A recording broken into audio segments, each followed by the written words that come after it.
What is up, peeps? This is FTWTV HD here with my friend Aaron, Mr. Controversy. Are you doing AJTSDodger still? Yeah. AJTSDodger. Dodger. Check out his channel. I'll leave a link in the description below. This is going to be an unedited vlog, similar to a podcast. It's not going to be too long. We're just going to talk about dangers to fluoride. Is fluoride in your tap water dangerous? So that's what we're going to discuss. We found a site that's given the top 10 dangers of fluoride. We're going to talk about 5 of them. If you want, you can check the description down below. It's www.cheesesave.com/top 10 dangers of fluoride. Go and check that if you want to see any more. And we're going to just talk about the top 5 and discuss that. Okay, so number 1. Okay, accumulation of fluoride in the body. Now I'm going to read this out quickly, and then we're going to talk about it. Fluoride accumulates in the body. Healthy adult kidneys excrete 50 to 60% of the fluoride ingested each day. Any remaining fluoride accumulates in the body, typically in the bones and the pineal gland. Babies and children excrete less fluoride than their kidneys and absorb up to 80% of ingested fluoride into their bones. The concentration of fluoride in the bones increases over the lifetime, so they get more and more fluoride, more and more fluoride. So what do you want to say? Huh? What are you going to say about that's what fluoride does. I mean, it accumulates, and it's a halogen, and also if you science person out there, it's a halogen, 3 types, I guess, like bromine, fluoride, and iodine. I'll talk about iodine later. It combats fluoride. We'll go deeper into that. But yeah, what's your thoughts? Do you know, I don't understand. He's new to this. I'm teaching him about fluoride. I don't understand why it's saying it's dangerous. I guess the point, because it doesn't say this is dangerous because it just says it. It just says what it's doing. But I think Freud and kids, I'm assuming there's been a lot of scientists. I'm assuming we absorb more than what we should be of fluoride, which may be a dangerous thing. Yeah, because you do need fluoride in the body, like you need a lot of things. But the fact that they're putting so much into the water, also the name of what the fluoride that they're putting into the water is called fluorosilicic acid, which that doesn't sound that good. And the fact that it's actually rat poison, and it's waste. It's a waste product. And rat poison. Yeah, rat poison. That's literally what they call it. It's like, I don't know. It could be rat poison. I don't know what's in rat poison, but it's toxic. It's toxic. That's what it's called. Fluorosilicic acid. It's not normal sodium fluoride. Okay. All right. Well, we're gonna leave that one to you. We're gonna go to number 2. Fluoride and bottle-fed babies. Bottle-fed babies receive the highest doses of fluoride. Since they have a liquid diet, formula-fed babies have the highest exposure to fluoride. Infant exposure to fluoridated water has repeatedly found to be a major risk factor for developing dental fluorosis later in life, so problems with your teeth, basically.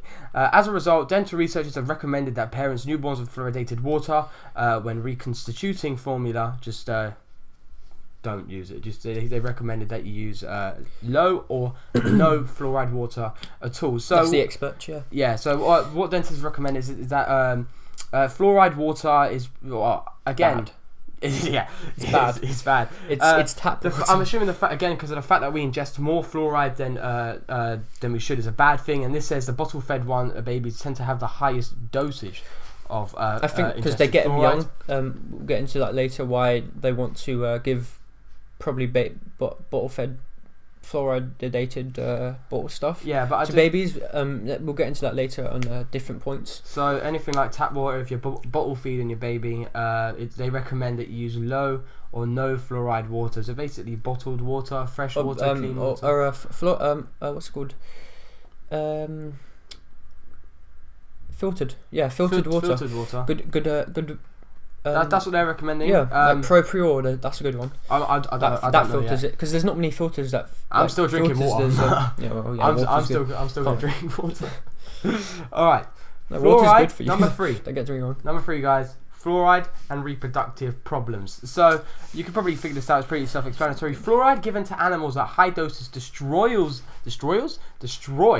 the male reproductive system. Fluoride damages sperm and increases the rate of infertility in a number of species. Why are you taking the piss? In a number of species. I'm not. So basically, it's as simple as that. If you drink fluoridated water, it reduces your amount of sperm. You can say your point. I'm going to say mine after. I've got a pretty good point. Well, I mean, this, so. if you have, I don't know if you've noticed, but there have been a huge increase in unfertilized sperm. Infertile. That's the word. Infertile like sperm in and eggs in people. Yeah.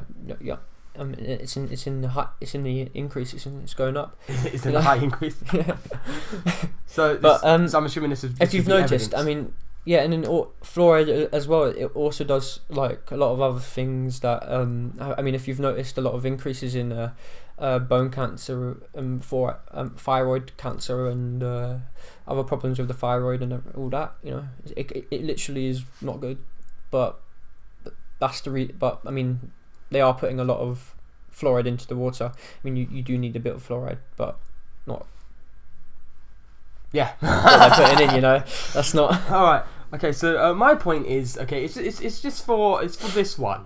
Okay, you're not like this, but it's because I know you're kind of before to get rid of the fluoride, but this is kind of just for this particular point in the reproductive system. It destroys the male's actually, having to think about it, it does destroy the male's reproductive system. Actually, yeah, I was going to raise a simple point that if it killed your sperm, wouldn't the sperm just come back? Because we can reproduce sperm cells very easily. You don't know the science. Reading it again, it says destroys the male's reproductive system. So I'm assuming it affects the whole reproductive system as a whole, not just it affects the whole body. But like, this is one part you don't really want it to touch. You know what I mean? That's my baby. I think it's just reproductive system as a whole, not just producing sperm. If it is just producing sperm, then my simple point is that it can reproduce. But if I could be wrong there, so maybe one of you lot can look that Infertile, up. it does correct that, yeah. Fluoride and brain damage. Number 4. This is a big one. It is apparent that fluorides have the ability to interfere with the functions of the brain. Now, this is very, very predictable. It's pretty self-explanatory. The U.S. Environmental Protection Agency, the EPA, lists fluoride among about 100 chemicals for which there is a substantial evidence of developmental neurotoxicity. Experiments on animals have revealed fluoride accumulates in the brain and alters mental behavior. There have been over 100 animal experiments showing that fluoride damages the brain and impacts learning behavior. So it impacts your behavior and your learning ability. It literally does quite a bit to your brain. According to this, what I think is that, well, it's not doing. I've been drinking water for years and years and years and years, and I don't think I've been intelligently. Well, this would be evidence that it would be, but I don't think I've been that affected by, let's say, fluoride and brain damage. Yes, it could lead to it, and yes, it could cause it, but it doesn't look like a substantial amount, even in later years. I don't think it's a great amount, although I am reading here it is associated with Alzheimer's disease, which would understand a long-term effect. Yeah, it's long-term effects. It's not because you're young. You're really young. Yeah. But I mean, have you even as well? We're going about in the next point. It says just little spoilers for you. It's lowering IQ. We're going to that is to do with the brain damage as well. I mean, that it really is a serious problem. I mean, like, yeah. Have you noticed there are even when you're pregnant, like that will affect your baby, and maybe that's the reason why there's a lot more brain damaged kids. I don't know. How do you know there's a lot more brain damage? There is. It has been a rise over the years. I don't know if you noticed. You probably haven't. I don't know. But I haven't noticed kids getting more stupid over the years. No. Come on, look at other people in our school. Oh, look, all right. You can look this up yourself. I'm not bringing out these statistics, but according to Mr. Controversy, and a lot of other people, scientists and analysts and all that, they're all saying that it is really dangerous and it's a problem. Filter your water. I don't know. They probably don't have any places to dump the water, so they put it into our tap water. I probably just went off shot. Point number 5. The final point I'm going to bring to you guys, very similar with brain damage, is fluoride and lowered IQ, which you mentioned a second ago. You're going off shot. You mean we're not in the box? No, the shot. Oh my god! Wait, there's more out to this world. Oh my god.